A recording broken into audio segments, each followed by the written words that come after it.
ఈరోజు మనం బైబిల్లోని అత్యంత అద్భుతమైన ఘట్టాన్ని చూడబోతున్నాం. ఇజ్రాయేలీలు అరణ్యంలో ఉన్నప్పుడు విశ్వాంతరాలానికి అధిపతి అయిన దేవుడు స్వయంగా వారి మధ్య నివసించడానికి ఒక నివాస స్థలాన్ని సిద్ధం చేయమన్నారు. నిర్గమకాండం 38 నుండి 40 అధ్యాయాలలో ఆ మందిరం ఎలా పూర్తయింది, దేవుని మహిమ భూమిపైకి ఎలా దిగివచ్చింది అనేది ఈరోజు కథనం. మందిర నిర్మాణంలో భాగంగా మొదట బలిపీఠాన్ని తయారు చేశారు.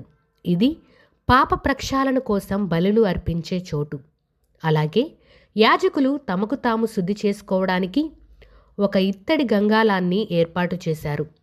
ఆశ్చర్యమైన విషయం ఏమిటంటే ఈ గంగాలాన్ని ఆ కాలంలోని స్త్రీలు అర్పించిన ఇత్తడి అద్దాలతో తయారు చేశారు. దేవుని పని కోసం ప్రజలు తమకు ఉన్న బంగారాన్ని, వెండిని, ఇత్తడిని ధారాళంగా ఇచ్చారు. బెసలేలు, అహోలియాబు అనే శిల్పులు దేవుడు ఇచ్చిన జ్ఞానంతో ప్రతి వస్తువును అత్యంత నైపుణ్యంతో తీర్చిదిద్దారు. యాజకుడైన అహరోను కోసం ప్రత్యేక వస్త్రాలను కుట్టారు. నీల, ఊదా, రక్తవర్ణపు నూలుతో అల్లిన ఈ వస్త్రాలు రాజకలను సంతరించుకున్నాయి. ముఖ్యంగా అహరోను ధరించే రొమ్ము పతకం మీద 12 రత్నాలను ఉంచారు. ఇవి ఇజ్రాయేలీయులు 12 గోత్రాలకు సూచన. చివరగా అహరోను పాగాపై ఒక బంగారు రేకును ఉంచి దానిమీద యెహోవాకు పరిశుద్ధము అని రాశారు. పనులన్నీ పూర్తయ్యాక మోషే వాటినన్నింటినీ తనిఖీ చేశాడు. దేవుడు చెప్పినట్లుగానే అన్నీ ఖచ్చితంగా ఉండడం చూసి మోషే ప్రజలను ఆశీర్వదించాడు. చివరిగా ఆ మహాఘట్టం రానే వచ్చింది.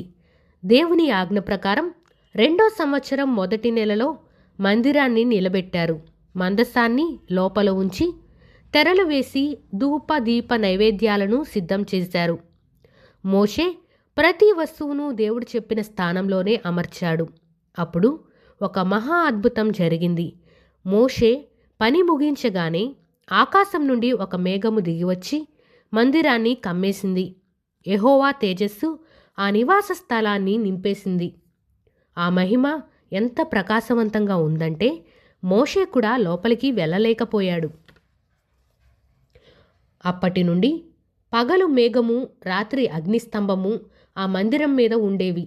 ఆ మేఘము కదిలితేనే ఇజ్రాయేలీయులు ప్రయాణం చేసేవారు. అంటే దేవుడు స్వయంగా వారికి దారి చూపిస్తూ వారి మధ్య నివసించడం మొదలుపెట్టారు. ఫ్రెండ్స్, నిర్గమకాండం మనకు నేర్పే పాఠం ఒక్కటే: మనం దేవుని మాటలకు లోబడితే ఆయన మన మధ్య నివసిస్తారు. ఆయన మహిమ మన జీవితాలను నడిపిస్తుంది. ఈ వీడియో మీకు నచ్చితే లైక్ చేయండి, షేర్ చేయండి. మరిన్ని బైబిల్ వీడియోస్ కోసం సబ్స్క్రైబ్ చేసుకోండి.